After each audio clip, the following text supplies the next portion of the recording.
Hello and welcome back to War-Steiner, with me, your host, Ludwig Steiner. I know I'm a little bit too late for the latest War-Thunder news, and many other content creators, people who are even more engaged with the game than me, already talked about the latest news regarding the survey of the 15,000 questions entries it received. But I wanted to give my 2 cents to it too, because I already started it. I made a really big video about the economy changes from 2013 to 2023, and I just wanted to give my opinion to it. Bear with me, this video is not scripted, therefore I might have, how should I say it, some pauses to think about a response or to think about what to say. So, about the economy and progression. More than 90% of the feedback was about the economy, the repair costs, and how to deal with it, and what rewards you get for actually playing in a team or capturing zones, right? And that's completely understandable. But really important is the third, how should I say, the third paragraph in this case. At least 4% of players also paid special attention to such topics as the need to purchase modules, the possibility to have free, perhaps lengthy but free repairs, and many suggestions in not modifying or significantly rebalancing premium vehicles. I really like the word at least 4%. 4% in this regard is at least 560 people, but it also could be like 10,000 because it's at least, like it's really strange that it's just 4% because I'm pretty sure fire prevention equipment and parts and free repairs and all this thing, like all these things are discussed in every second Reddit thread, or is one of the main concerns of new players, because it's very frustrating to not have access to fire prevention equipment or parts in the game.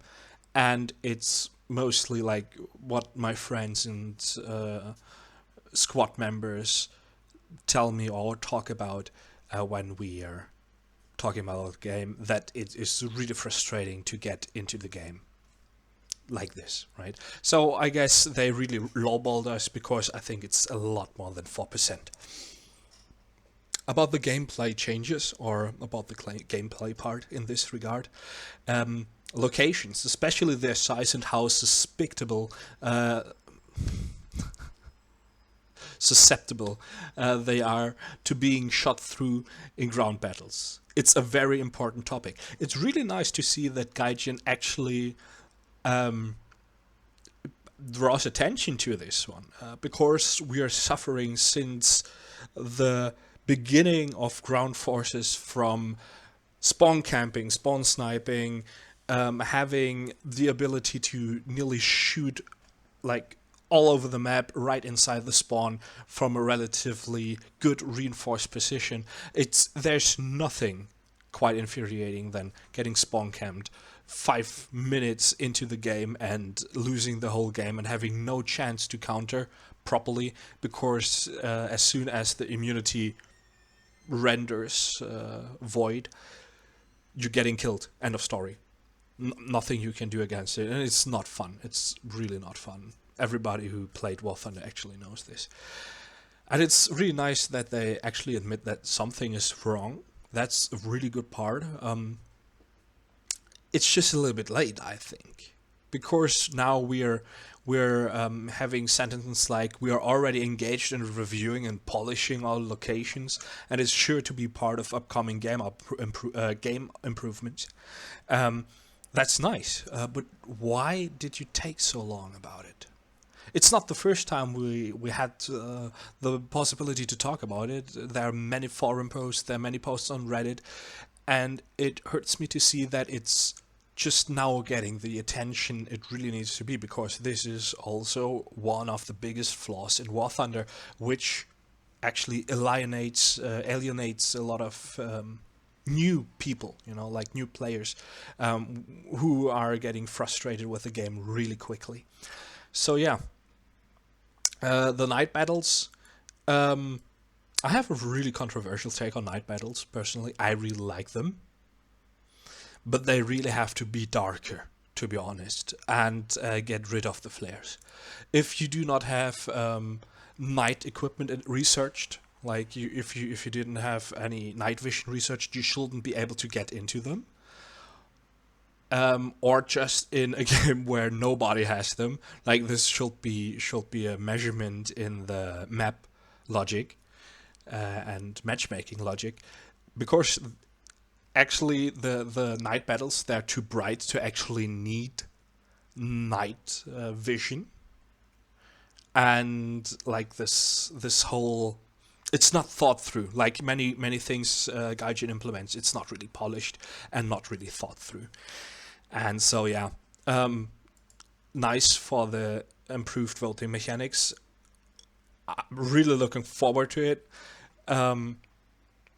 There's a little thing I thought about, like how in some games you can, after the match ends, you can choose a new location, right? And they should do the same in this game. Like you have 16 players on every side, 32 players in total. They get to vote. You have 3 maps to vote from. They get to vote one of the maps, right? It's very democratic. It's very, very fair, and the game just continues. If you want to leave, you can leave. Then you will just exit the map, exit the game, and get back into it. Your missing post, the empty space gets filled up relatively quick, and there will be a continued game. Like on Battlefield 1, 3, 4, like this system is nothing new, right? And you just can continue to play. And especially when we will not have the problems with re-ammunition and repair costs, we will never be able to run out of silver lines to actually play the game properly, right? There's so many possibilities to actually make this. It's not even complicated to make it really easy to work, and it still bothers me a lot that it takes so long for them to realize that there are so many possibilities to actually take care of it. But yeah, PvE modes. I'm not a huge fan of PvE. I have not really an opinion on it. Besides that, the Haley mode of PvE is absolute garbage, and it's just bothersome and doesn't give you anything. Yeah, thank you for opening up this quarterly survey thing. I think this will actually be very good for War-Steiner and Gaijin if they actually listen to us when we give them this kind of feedback, and I think they will have the possibility to actually do great changes and improve this game quite a lot. So yeah, they wanna re-envision the whole economy and progression changes in a roadmap on the 14th of June. So I'm looking forward to this. Very interesting, but I'm keeping my hopes really low because I do not want to be disappointed. So yeah, conclusion, some PR gibblerish, like I don't care much about it. Yeah, we have a good direction. Now we have a Gaijin really shows, at least they show that they want to change these things, right? They listen, they at least act like it.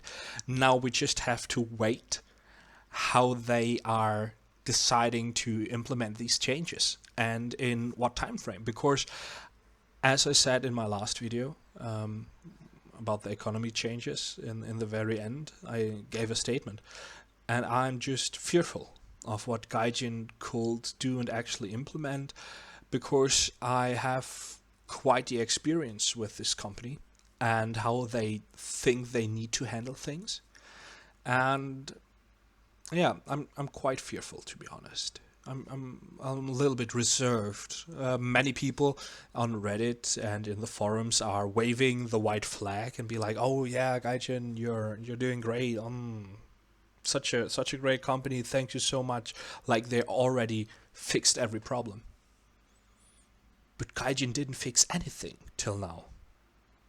There's it's just talk to this day. It's just talk. So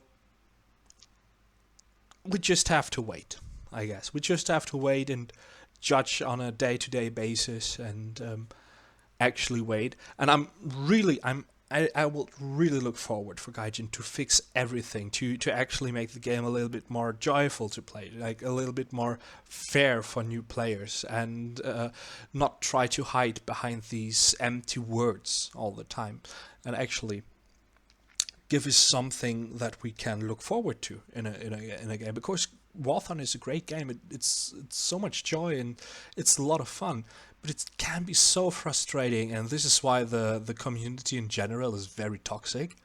I don't mind, to be honest, but it's very hostile for new players to get into, and the learning curve is really steep and really frustrating. This is why, yeah, I'm just hoping, and at this point, that they actually follow through. Well, these are my 2 cents to this kind of thing. I hope you watched the last video with big economy changes. I know it was a really long one, but I'm really proud of it. I got really good feedback. I'm really happy. It fills me with a certain kind of pride that my efforts actually get recognition from some people. And yeah, thank you very much. I hope we can see some progress on all these words we've read the last couple days. And yeah, till next time on War-Steiner. Have a pleasant day, good luck, have fun, fly safe, and drive even safer.